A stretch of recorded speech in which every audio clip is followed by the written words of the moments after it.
To those of you watching this video and participating in this event, I thank you. I thank you for believing in stories. Stories, in my opinion, are the most valuable and powerful thing on the planet. I like to say that everything is a story, one that you've been made to believe or chosen to believe. And knowing that distinction is powerful. Us being here today is saying that we are choosing to believe different stories than those put on us. There's a line from an African tribal line. They say, every story will glorify the hunter until the lion learns to write. We are lions writing. As a young kid in Queens growing up in a not so wonderful neighborhood, I was told what my story would be.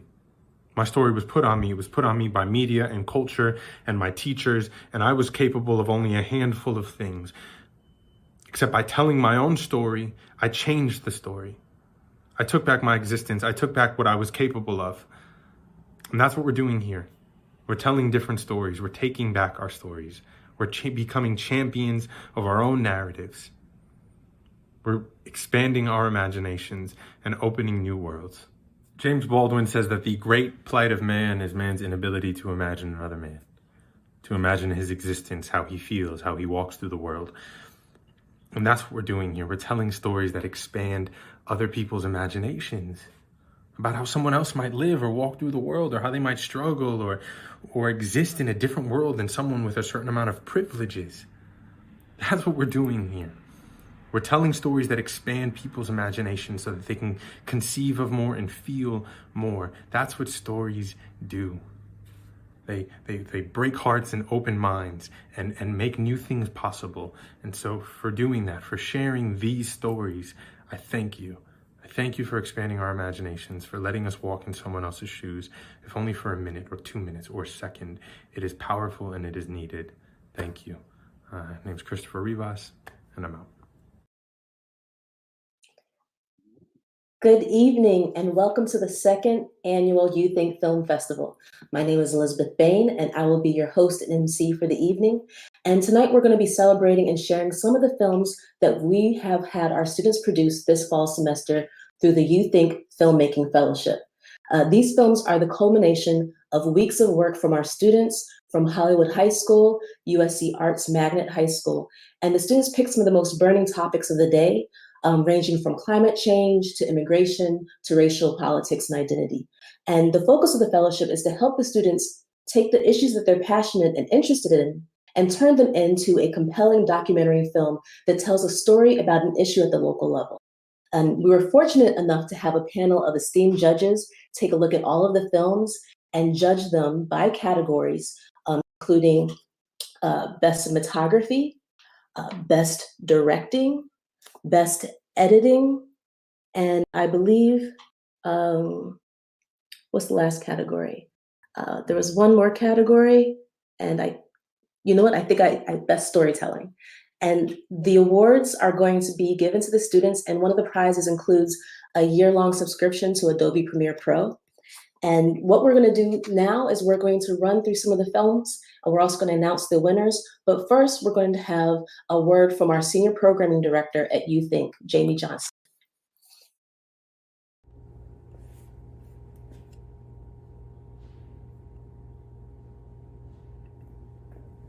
Hi, my name is Jamie Johnson, Senior Director of Programming for youTHink. And on behalf of youTHink, the Caton Children's Museum, and Sharewell, our parent organization, thank you for joining this afternoon as we celebrate some very passionate young student artists.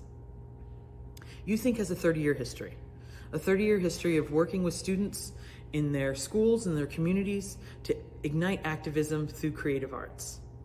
In 2020, we really wanted to continue that work, so we turned to Zoom, like so many others.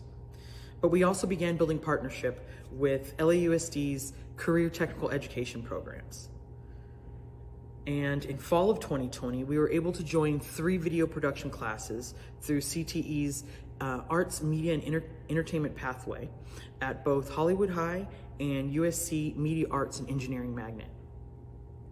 We were led by our event host this evening, independent filmmaker and teaching artist Elizabeth Gray Bain, and we set out to support the technical education in the classroom with the art of visual storytelling through an activist lens, and I think we did just that. And we have so many of you watching this afternoon to thank for this opportunity to do this work.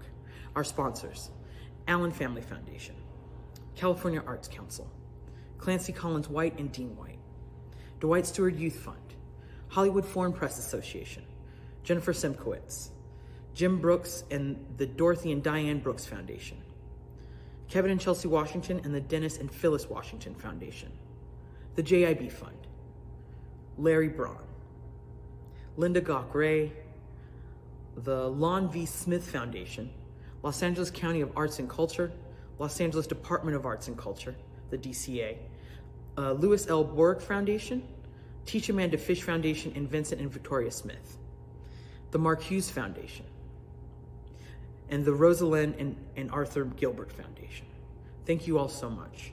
To our partners, the LAUSD Office of Career Technical Education, the specialists there, Michael Borum, Dr. Karen Sese, Andrew Pack, thank you all so much for being a part of this adventure with us.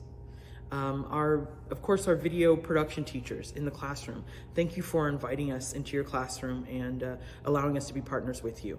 Matthew Waney and Charmaine Johnson, we really greatly appreciate it. This couldn't have been done without you, obviously. Our lesson planning and teaching artist pioneer, Elizabeth Greger Bain, again, thank you so much.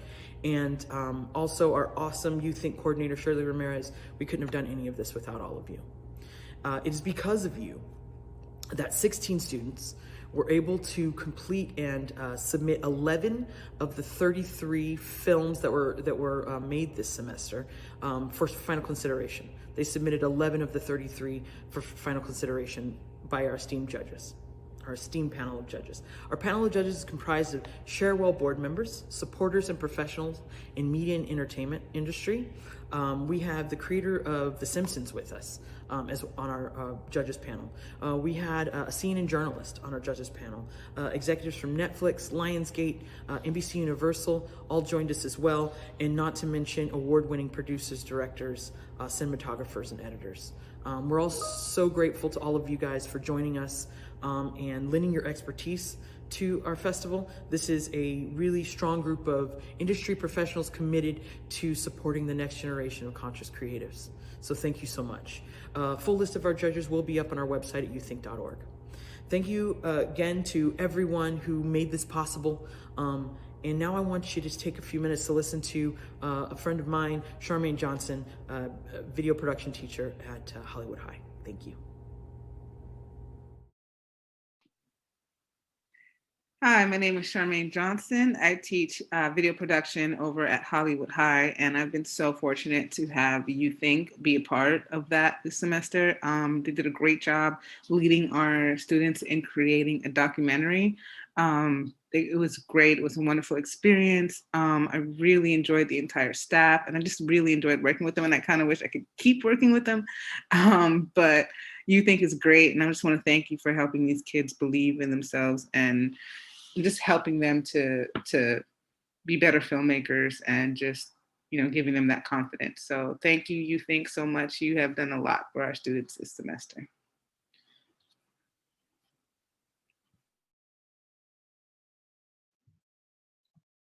Hi, thank you so much to Jamie Johnson and Charmaine Johnson for giving us their messages about the film festival and about youTHink overall as a program. I've had the privilege of teaching youTHink for 2 years straight. We started actually in the spring of 2020, shortly before the outbreak. And within 3 weeks of class, the shutdown happened. And we had a big decision to make about whether or not we were going to continue. And we decided to give it a shot. And it went so well that we decided to bring it back this fall.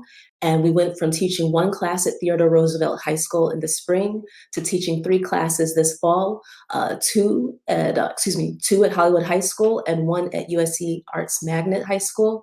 And it's been a really rewarding experience as a teacher to work with the students to bring their ideas to life. It's been a challenge to do it remotely, but the students really persevered this year, really went through the whole process And I'm really proud of everyone who was able to finish their film and submit it to the festival. And so it's really rewarding to be able to celebrate with them, celebrate with you who are tuning in, just to really acknowledge the work that they put in.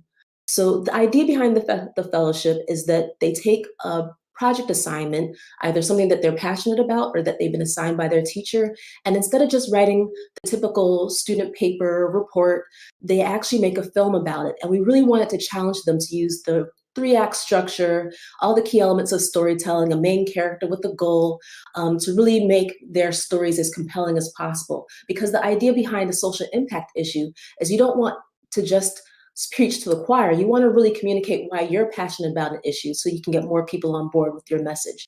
And I think the students were able to accomplish that in this program, and I'm really excited to present the top films this year.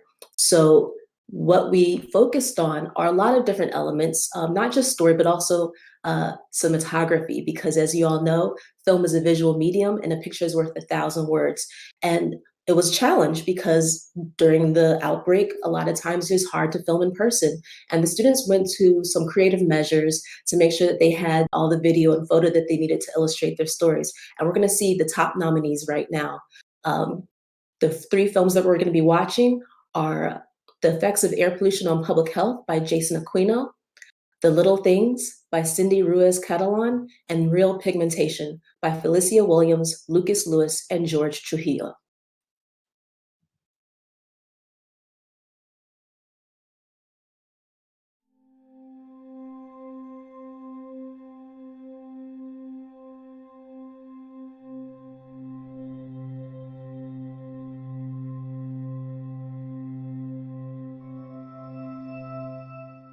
Air pollution is a major problem that has serious toxicological impact on human health and the environment. The sources of pollution vary from emissions from cars and industrial activities such as commercial vehicles and oil refineries.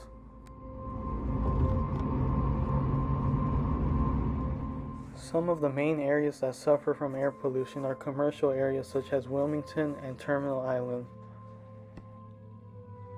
Vehicle pollution is one of the major causes of air pollution. Cars and trucks emit harmful pollutants that contribute 1/5 of the United States' total global warming pollution. Exposure to air pollution can affect everyone's health. When we breathe, pollution enters our lungs and can also enter our bloodstreams. It may also cause or worsen many diseases involving the lungs and breathing, leading to hospitalizations, cancer, or even premature death.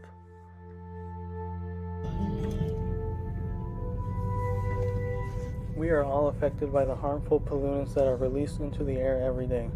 This is something that concerns me because it is a topic that often many people ignore and don't pay attention to. My main concern are my family members that fall into the sensitive category that are mostly affected by air pollution.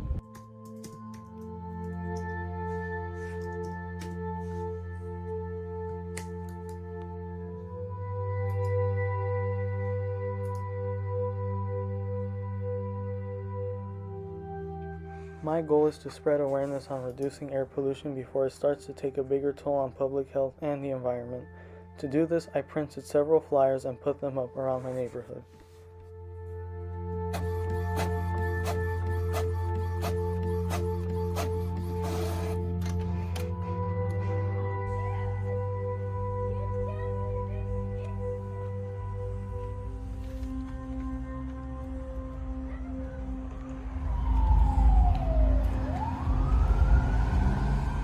Spreading awareness and informing people is certainly a difficult task that I didn't imagine would be so hard.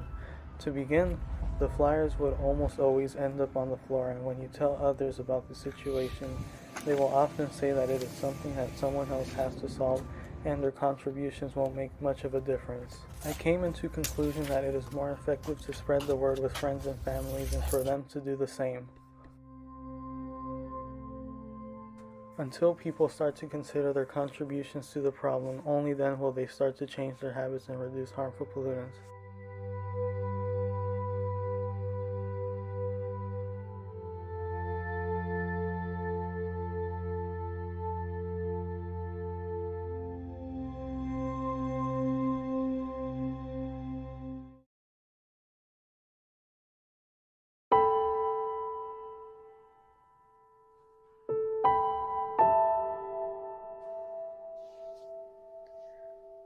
The little things. I like to go out and roam the streets. They bring me joy and bring me peace.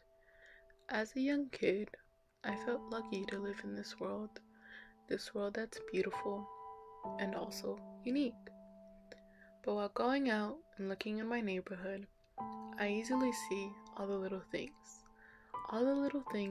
that grow and grow. While more time passes, the more that they spread.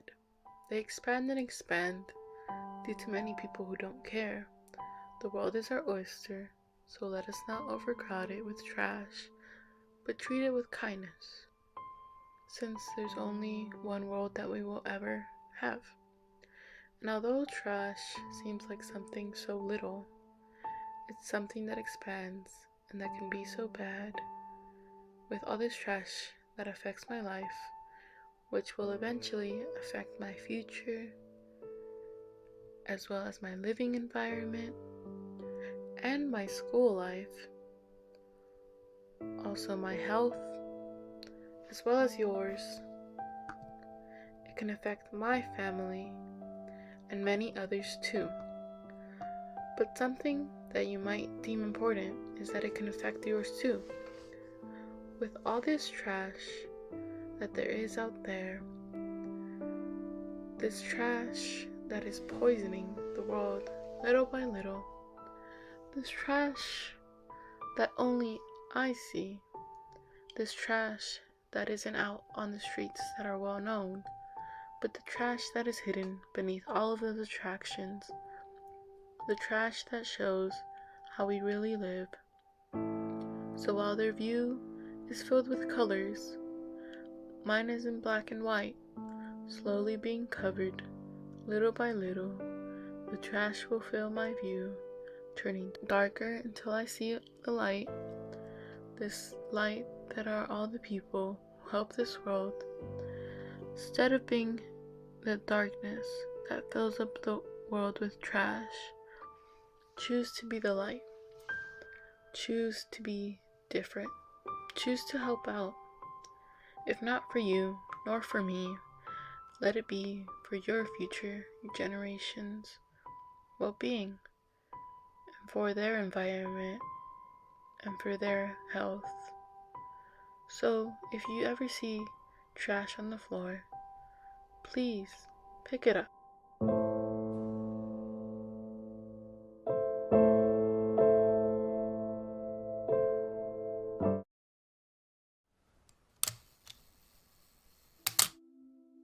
Hello, my name is Lucas Lewis, and I'm 16 years old. The environment I grew up in is a small neighborhood. It's very quiet. People treat me nice and kind, and I'm shy sometimes. Who I haven't met, they treat me with respect and gratitude, and I feel grateful that they treat me like that, because everyone should be treated equally. And like, for the people who treat me a certain way, sometimes it's just sad to see that people are like this. Like, if they treat me bad, oh, you're supposed to do this, you're supposed to do that. I don't know, but like, it's not right. I don't think it's right. Anxiety is like fearing for my life that anything could happen, especially with the police, especially what happened this year with all the protests after George Floyd's death. And the first experience was systemic racism, my bad, was when I was coming back from Target, and then dealt with the police. They stopped me and my family, and I was scared because I didn't know what could happen, especially if it was something so little. After experiencing systemic racism a few years back, I felt scared and afraid because I didn't know what was going to happen. Like, have you guys been in a situation where it was unpredictable and you didn't know what was going to happen? Because that's how I felt. And I was scared, I was shaking. My heart was beating so fast because I didn't know what was going to happen. And now am I supposed to feel afraid that the police could pull over and suspect me of doing any crime when I'm just calm and doing my own thing? Like, am I supposed to feel that way for my whole entire life? Not really. Don't want to feel like that.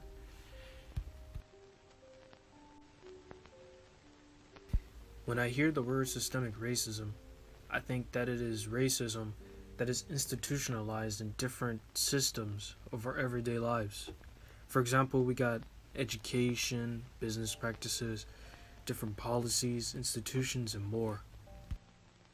It was fair to feel those emotions, especially like fearing for your life, because no one should fear for their life, especially if you're colored or if you're different gender or different sexuality. It's not fair. And we have to all be equal.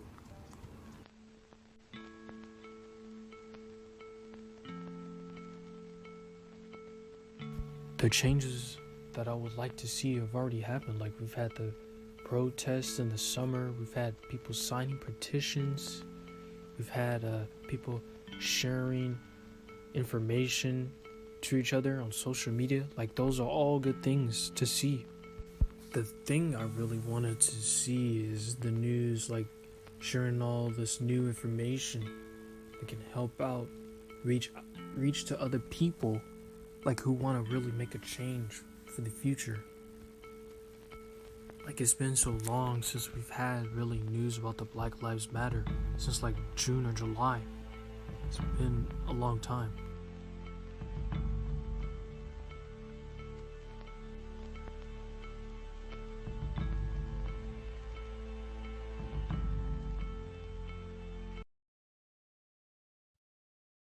Excellent work, Jason, Cindy, Lucas, and his team, Felicia and George Trujillo. Those films came out fantastic. And I'm so excited to announce the winner out of those 3 nominees. Drum roll, please.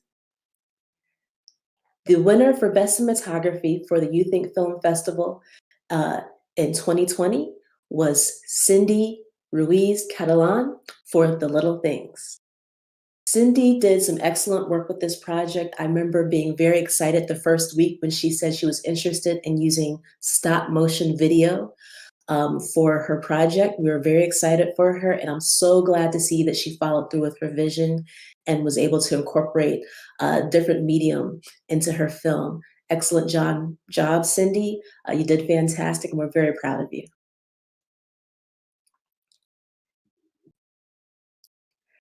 Okay, so the next category is editing. Editing is one of the most challenging parts of filmmaking. It's the part that is often considered invisible, but there's so much work that goes into weaving the audio, the interviews, the video footage to make something feel really seamless. And the students worked really hard on that. That's what we spent the last third of the class doing. And we have 3 nominees for Best Editing out of the fellowship for 2020. And those students are Jasmine Hernandez and Alex Mendez, who worked together on a group for Being an Asian American. Andrea Altamirano, whose film is titled This Is Us Natives. And finally, Andrea Altamirano. Oh, there's only 2 nominees for this particular category. All right, so let's take a look at their films and see who's the winner. It's hard for all of us during this worldwide pandemic. However, Asian Americans have dealt with serious violence and discrimination during these times. Due to the origins of where the pandemic started, Asian Americans have been avoided and hated on the most. Just in the US, Asians around the world have reported discrimination linked to coronavirus. Jonathan Mock is a student from Singapore studying in London. He told the BBC he was walking down the street last week when 4 people attacked him. It's such a serious problem that has plagued us for a very long time. There's also been apparent attacks in New York City, posted on social media. I want him under me.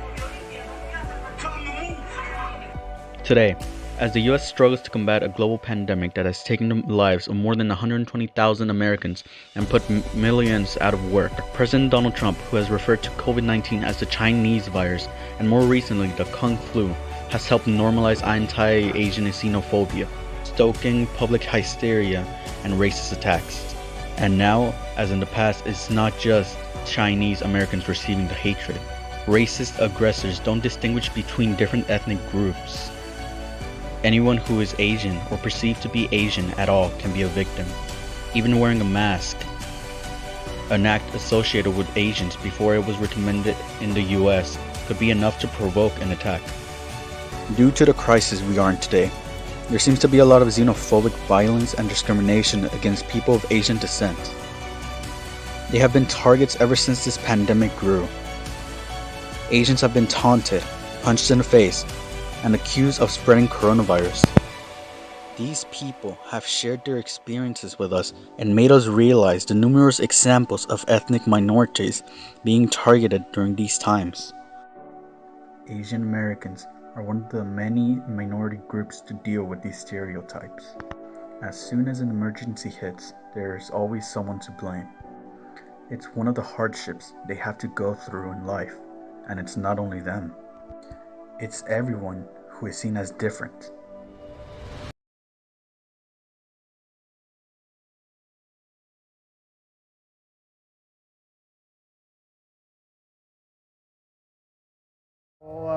Native American culture, there's no one story. Like you said, there are many different tribes. A lot of people don't realize it, but just in the United States, there's over 250 different tribes. Hi, my name is Michael Folkert. I'm one of the creators of Native American World, the retail store we have here. It's mostly Native American art from different native cultures: Navajo, Hopi, Zuni, Cherokee, Apache, Sioux, Inca, and various other Native American cultures. We started the business in 1990, and we're proud to serve. I'm a Cherokee descent. My grandfather's mother was full-blooded Cherokee. All my mother's side of the family has that Cherokee descent, and a lot of members of my family recognize their heritage, but not as many of them are into the curiosity and love in their heart for it like I have. The art of the native culture brings spiritual significance into my life. I use tobacco to bless. I use the medicine wheels, the dream catchers, and a lot of the clothing I wear has native designs on it, like Kokopelli. He's the messenger of love. I've always known I was part native. I didn't have as much interest in it when I was younger because I was born in Missouri. I was away from the Oklahoma clan of my family. But as I started getting older, I found more interest in it, and I started studying and learning as much as I could about the culture. And I actually obtained my Cherokee identification. It's an identification card just like a driver's license. It's a legal form of ID. A lot of people, if you showed it to them in a liquor store, they might go, hey man, that's not good enough, but it should be. Legally, you could use that for an ID for any purpose. Yeah, well, Native American culture, there's no one story. Like you said, there are many different tribes. A lot of people don't realize it, but just in the United States, there's over 250 different tribes of native peoples. And a lot of those tribes have their own language, their own beliefs, their own spiritual significance that they follow. And you'd have to go tribe to find out the story. Generally, all of them use Mother Earth and the things that we live with in our lives. So like a wolf would represent family and unity. The eagle is the closest to the Great Spirit. It represents vision.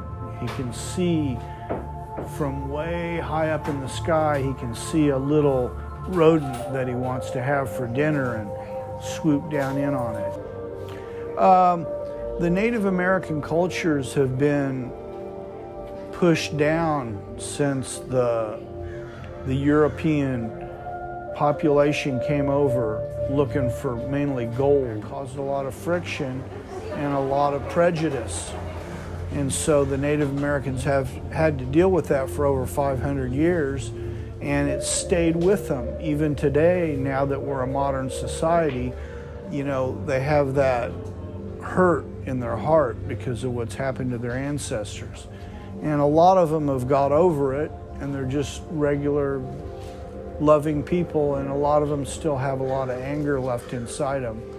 A lot of people come into the store and they say, "You're not Native American, what are you doing working here?" And I'm like, "Well, I am Native American descent," and I show them my card. It's really sad that their vision of them is through movies and TV, like old films and what have you. But a lot of people come into the store and they're like, "We're from Germany, we want to see a Native American reservation, we want to see the land, where can we go to see it?" And I'm like, "Well, you're going to go to a Native American reservation, you're going to find a neighborhood with houses just like the ones we live in. You know, they don't live in teepees anymore." So, you know, people get confused about that. So it's good to be able to educate people and let them know. I hope that someday, when I get a little bit older, somebody will take this store over. They'll want to buy it from me or make a deal where they can keep it going. And the store will still have life even after I'm too old to continue operating it.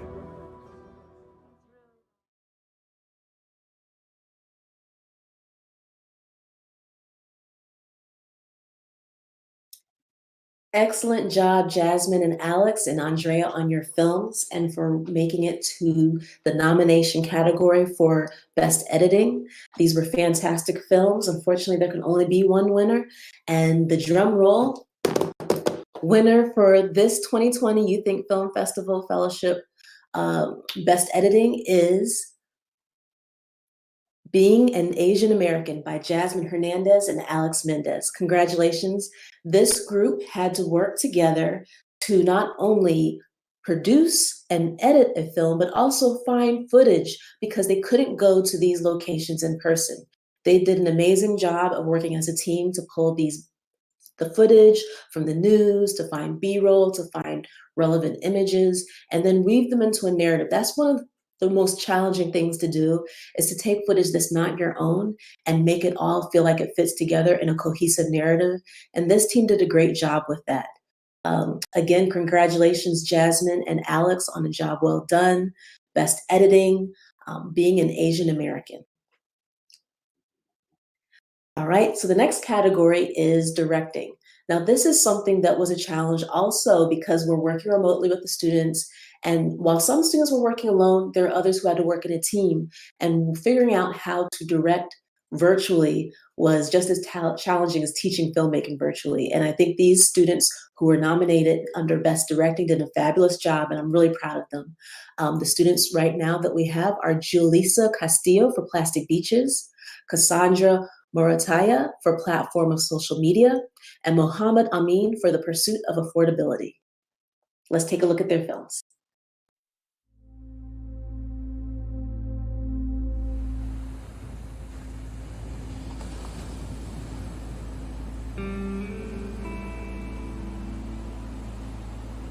Hi, my name is Julissa Castillo. I am 15 years old and I am a sophomore in high school. My family and I love to go to the beach. We would go almost every single weekend, either just to hang out or just go for a simple run. But obviously, due to COVID, we haven't been able to go as often. But based on the times that we have gone, we haven't been really able to enjoy the experience. This is all due to the plastic and pollution that we find along the shore. It really distracts you from enjoying the full experience. You have to watch out for plastic, sometimes even glass, and there's also parts of the beach where you walk up and the water's really dark and murky and it smells really bad. It makes you just want to go back and leave. Plastic pollution has gotten out of hand. Did you know only around 9% of plastic has been recycled, 12% has been burned, and 79% has ended up in landfills or in the environment? This is not a good percentage, considering that we produce over 30 million tons of plastic per year and having 8 million of those tons dumped into our oceans yearly. Due to COVID, our situation has worsened. The amount of plastic waste from masks, gloves, and many other packaging material has been found in the ocean. The plastic that ends up in our ocean hurts and even traps other animals. It has even been estimated that over 100 marine animals are killed each year due to plastic waste.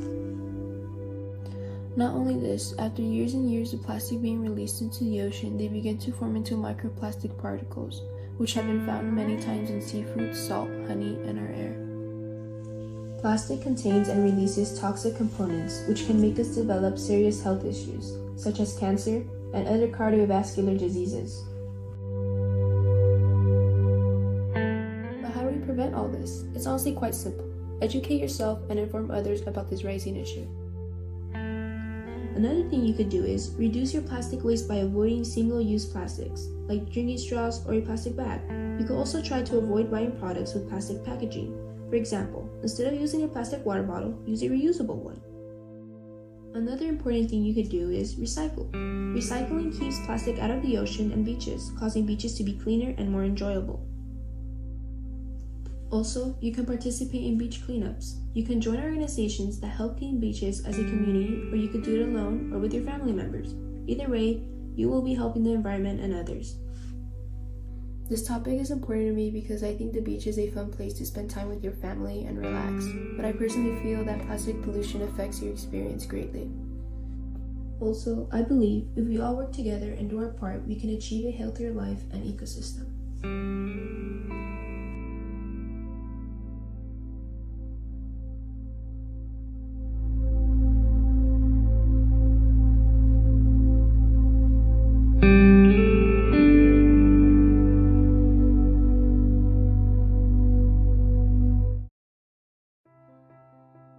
Social media can be described and known as entertaining, fun, informative, and resourceful, but it can also be known as toxic. We place social media on such a high platform to our daily lives. I think social media does drain me mentally because spending a plentiful amount of hours sitting in one spot or laying in one spot, your mind isn't really doing all the work that it should be doing or it can be doing, so it's just sitting there and you just get tired. As well as staring at a screen, which some people might say it's white, but it's actually a blue light, that harms and deteriorates my eyesight as well as my brain. And mentally, I think it's more of just looking in one place, like not moving around. I think that just deteriorates how I would think later on in the future, or how I would focus on school. Like I wouldn't be able to focus unless I was looking at something else, or like listening to songs on TikTok, or someone having a turtle bite a dog. Yeah, something like that. On social media, as of today, I've spent 3 hours and 38 minutes. And most of that was on TikTok, so I'm kind of worried about myself, but... Generation Z, my generation, we are mostly all on TikTok and Instagram, but the most it's TikTok because everyone's just on there and there's so many videos and so many different subjects that you can just watch and just keep scrolling and scrolling. I'm a part of Gen Z, so I didn't really grow up with the phone, but I received my first phone, my first like kind of sense of technology in the 5th grade.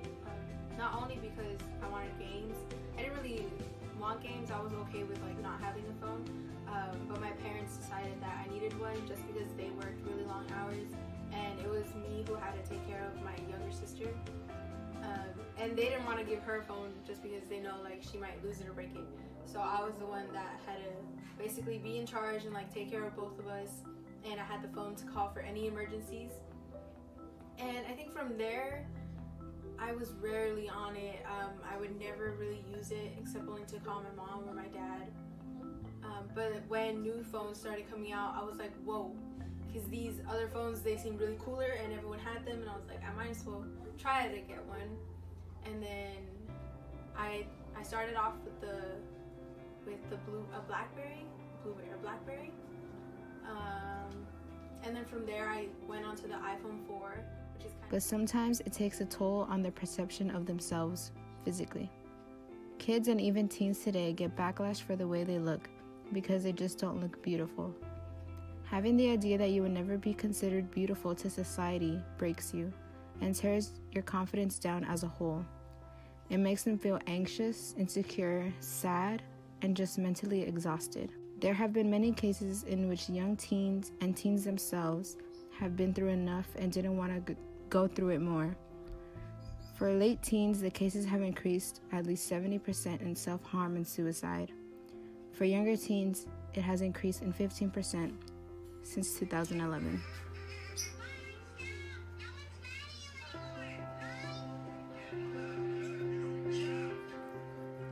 What? What?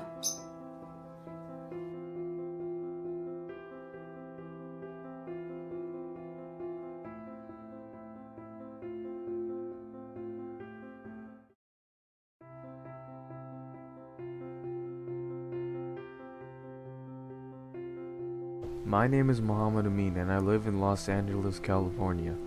I am 15 years old and I'm currently in 10th grade and I really want to get a new house.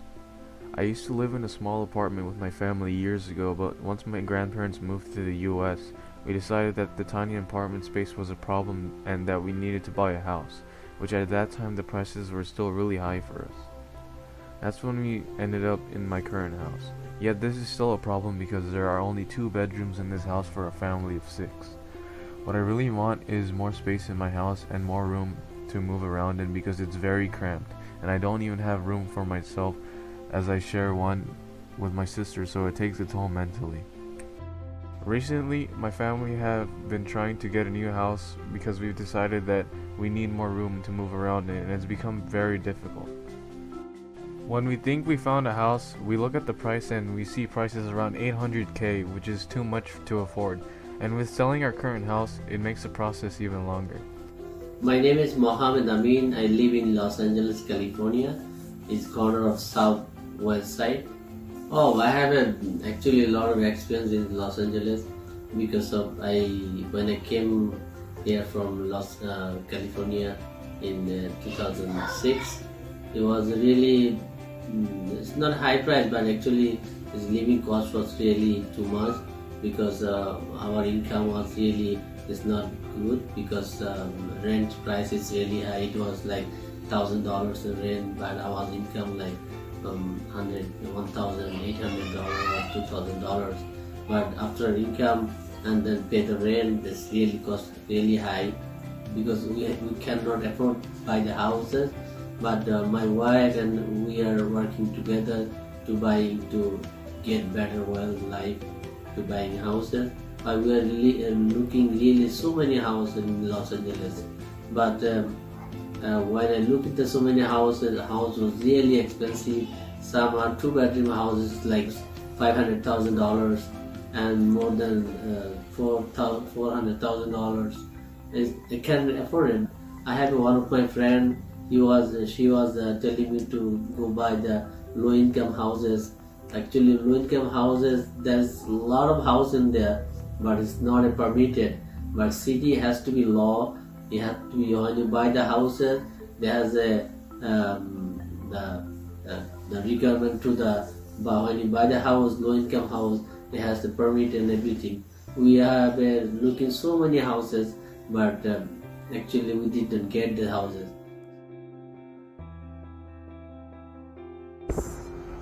The house is very big. They want to sell this house right now for sale.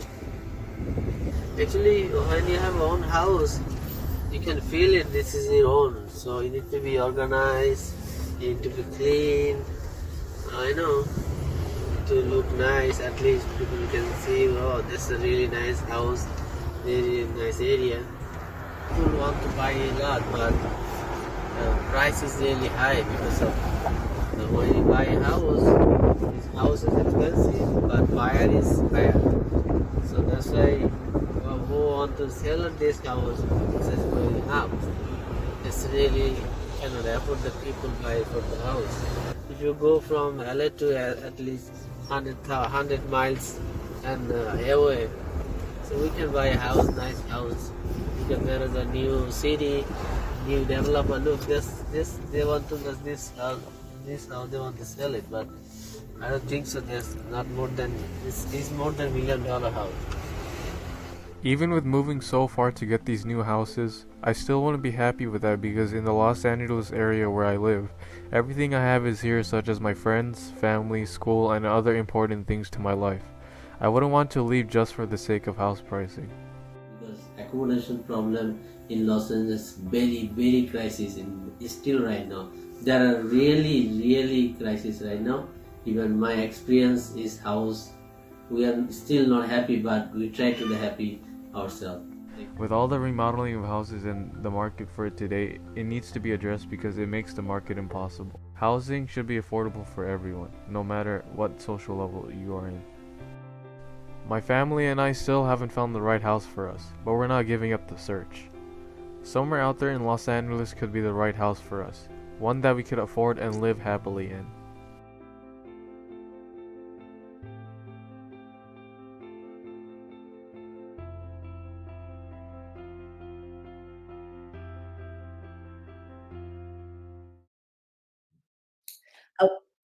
I want to start by saying great work, Julissa, Cassandra, and Muhammad. These were excellent projects.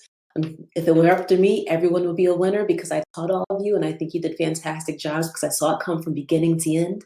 But our esteemed judges have decided that there's going to be one winner, and that is Plastic Beaches by Julissa Castillo. Congratulations, Julissa. Wonderful job. Julissa did a great job. When she told us about her interest in doing something about the beaches, she reminded us of her memories as a child going to the beach with her parents. And those family outings were some of her most treasured memories. And she said that as she got older, she would notice that the beach started changing, that people weren't taking as good care of it as they used to. And that was an issue of concern for her.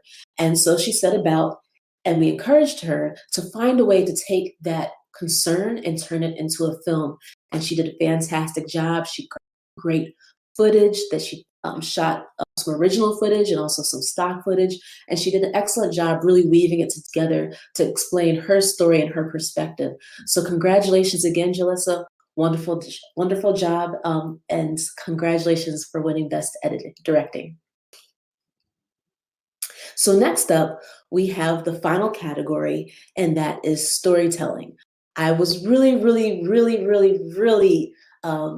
passionate about making sure the students understood the difference between a story and just informing people.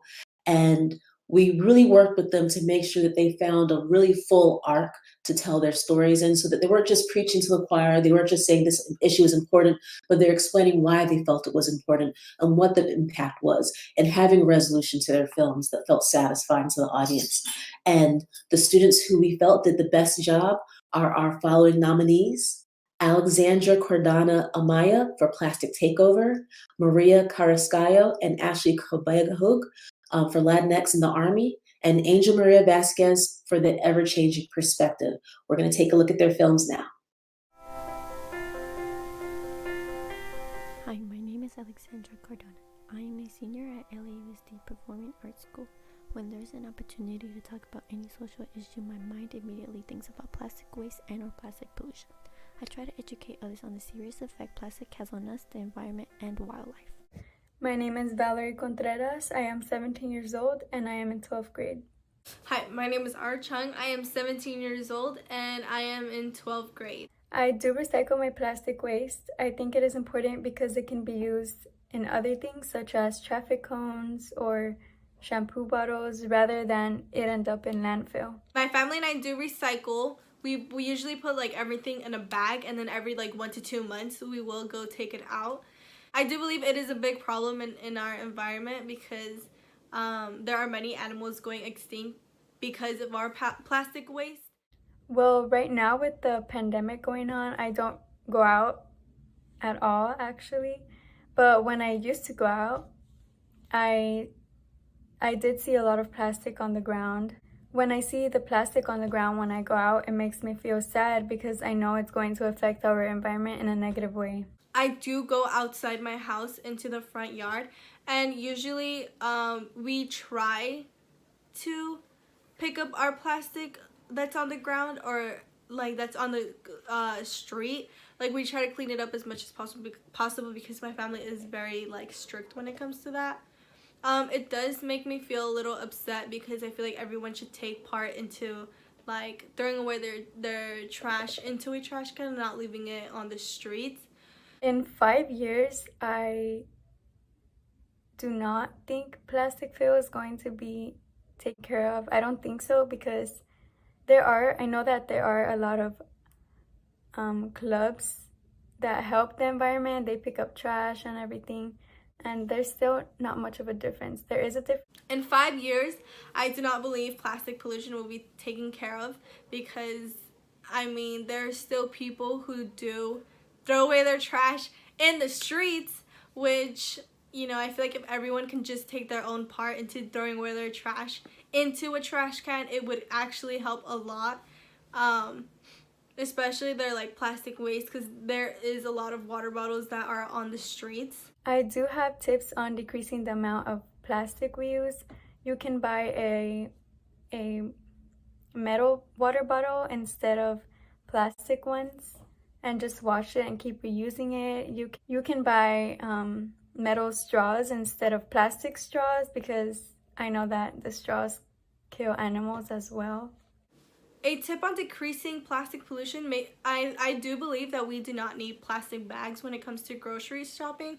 I do believe we could take our own bags and, you know, put them inside there so it could like reduce a lot of, you know, plastic bags.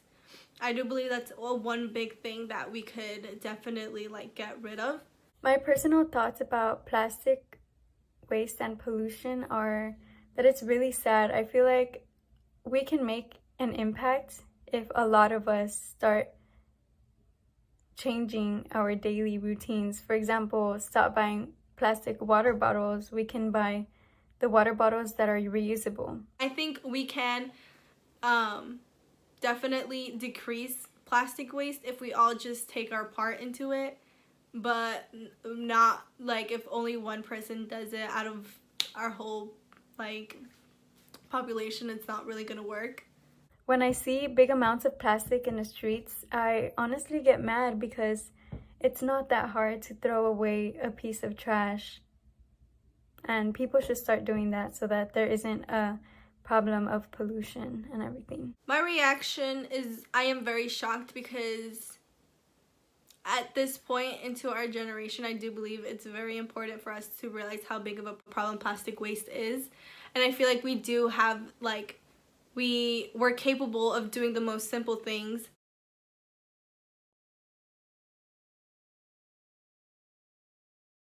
Hi, my name is Jennifer Valeria Carrasco. I'm 20 years old. I was raised in Los Angeles, California. I've been in the Army for 2 years. Have you ever faced any sort of discrimination or stereotypes in the Army? So when I was in advanced and divisional training in the Army, there was this girl who happened to be my roommate. When we were cleaning, I was talking to my friend while I was cleaning, so I wasn't really paying attention that much.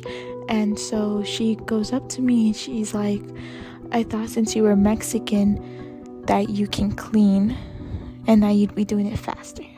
And she knew I wasn't Mexican. And she did it purposely, and when she was called out on it by not just me but some other girls around her, she told me I should not be mad, and I could not be mad because she was just playing and that she didn't mean nothing by it, but the way she treated me versus other people meant she did mean something by it. How did you react to this event? Honestly, I was just stunned. I didn't think someone would say something like that, something so ignorant. And it was very disrespectful in the end when she told me that I shouldn't be offended because she was just joking. That's not a joke.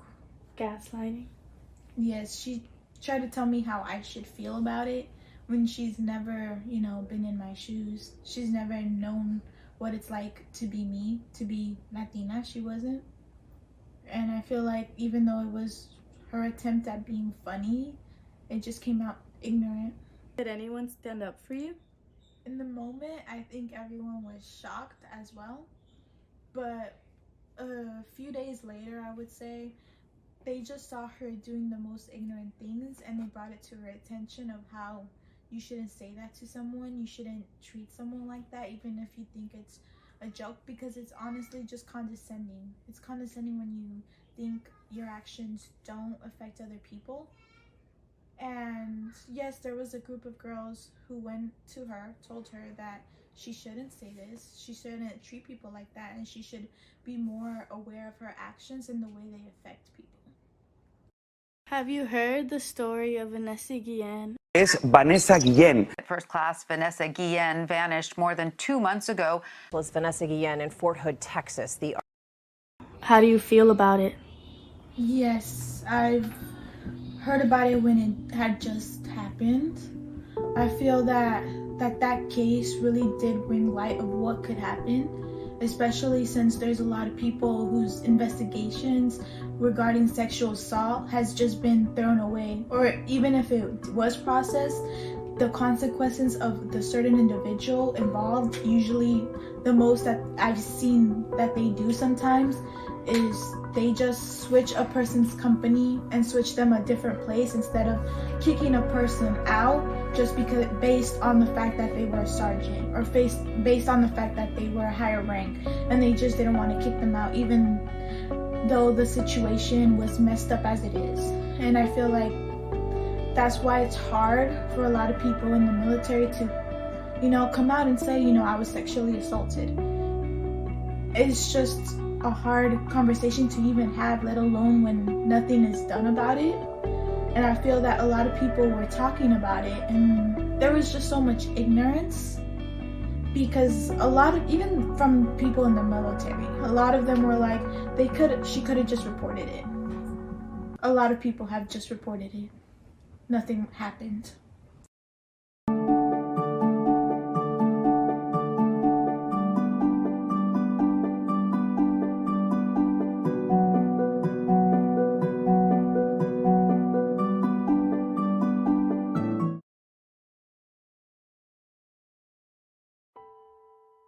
Hello, my name is Angel Maria. I live in Los Angeles, California, one of the busiest cities in America. I'd say I live an average life here. I go to school, then back home, and occasionally to other locations, like the store or a family member's house. Like most, I learned about climate change when I was in elementary school, where I learned about the melting ice caps or the effect it would have on the animals living there. And I later learned about the weather's increasing temperatures in middle school, though my interest in the topic didn't really pick up until I was in high school. At this time, I was becoming more aware of the world around me, to the point I felt like it was falling apart because of our ignorance. I, for one, was a part of that ignorance. I truly wasn't aware of the damage I was doing or how my actions could result in a poor environment, and I struggled to understand the concept of it. I knew how it was affecting us, but I didn't really understand how we were the ones causing it. In response to this, I began doing research to educate myself. I learned about what could cause it, like small actions like wasting energy, specifically running water, keeping extra lights on, leaving a plug in, littering. I thought this was simple enough to keep track of, so I began a personal project to test myself. I wanted to see how much energy I could reduce in 1 week by writing down every time I used electricity in my house. By doing this, I realized I used a lot of electricity, way more than it should be. I was being inconsiderate, especially to my mom's bills. I kept on this method until I was in the habit of it. It was really hard at first, but during the first test of the project, I ended up skipping a couple days. I either forgot or I got too comfortable using electricity, but I kept persisting to my wants rather than what I needed to do. I wanted to leave the light on at night. I wanted to stand in the shower for an hour. I basically just wanted to waste electricity for my own benefit and satisfaction. It took constant reminders and sticky notes around the house to keep up the project. The original week-long project turned into a month because of my persistence to do more than what I should have been doing. Around that time, I also conveniently learned about what a carbon footprint was in class. I specifically learned what mine was. Similar to what I concluded from my failed project attempts, my carbon footprint was high. I wanted to decrease it even more, so I looked up what are the main things to increase your carbon footprint, or something like that. I realized I also needed to limit how much I traveled by vehicles, and if I did, I should use a bus or bike instead. Another thing I learned was including my diet. which actually shocked me the most. I never realized how much your food intake could have a role in this as well. You could rarely travel, rarely use electricity, but still have a high carbon footprint depending on how much dairy or meat you consume. It truthfully blew my mind. I never considered the possibility of our food playing a role in climate change. Then again, our ignorance got us here in the first place. I took these suggestions from the internet and applied them to my project.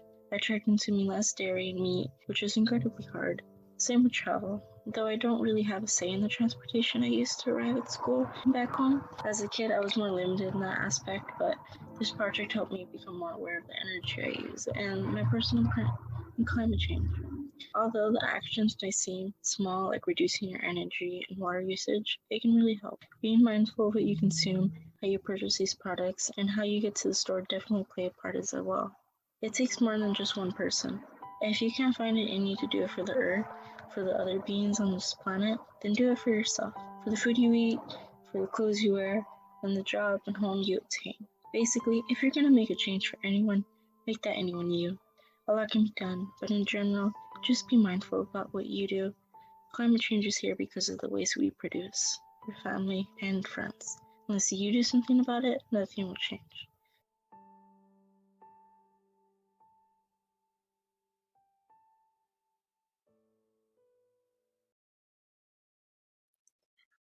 Excellent job, Alexandra, Maria, Ashley, and Angel Maria. These were some very powerful films, and I'm very proud of the work that you did. And I was really excited. One of those gratifying things as a teaching artist is to see the lessons that you shared with the students and the skills that you shared with them actually show up in their final projects. And so this was really gratifying to see these films. And I'm really excited to announce the winner for Best Storytelling. Drum roll, the winner is The Ever-Changing Perspective by Angel Maria Vasquez. Angel Maria described her interest at the beginning of class, and we didn't get to see her film until the very end, and she did an amazing job of incorporating her personal experience, personal journey as a way, as a vehicle to draw audiences into an issue they might not otherwise care about. And I think she did a great job of illustrating in her story ways that people can adjust their their carbon footprint without preaching to them. A lot of times people rely on just giving information and telling people what they should do. But I think by demonstrating through her own personal journey, that's the best way to model behavior. And it makes the story much more compelling and much more interesting. So I think she did a great job of taking a social issue and turning it into a compelling film. So congratulations. I think this is a much deserved win. Angel Maria, great job. And also, I just want to celebrate all the winners. It is not easy to make a film. It's even more difficult when you're doing it under the circumstances the students had to face this year. And I'm really proud of all of them for persevering and coming to class every day and showing up and showing their work and working on their edits to get to a final project that they'd be proud to show in a film festival. So congratulations to the students and the teachers who supported them and the family members who held cameras and helped them with their edits and looked at and reviewed their work. I'm really proud of the team effort. This is a community effort. And so it was really gratifying to be able to share their students' work with you all out there. And if you want to say some nice things to the students and congratulate them, please use the chat box if you're logged in. This is really exciting to be able to share this moment with all of you and keep storytelling. I have a few statements that I wanted to share. Being able to communicate your thoughts and share your vision with someone and craft a story, that's a superpower. And when you're able to talk about what's important to you and what's important to your community, that's a privilege. And finally, when you're able to use the platform of social media to amplify that message, that's an opportunity to really make a difference and really make a change in your community and in culture and in society overall. So take these skill sets that you've been working on, continue to build them, continue to refine them. Don't stop telling stories. It's a very powerful platform to really make change in the world. So congratulations to everyone. And I hope to see your next film.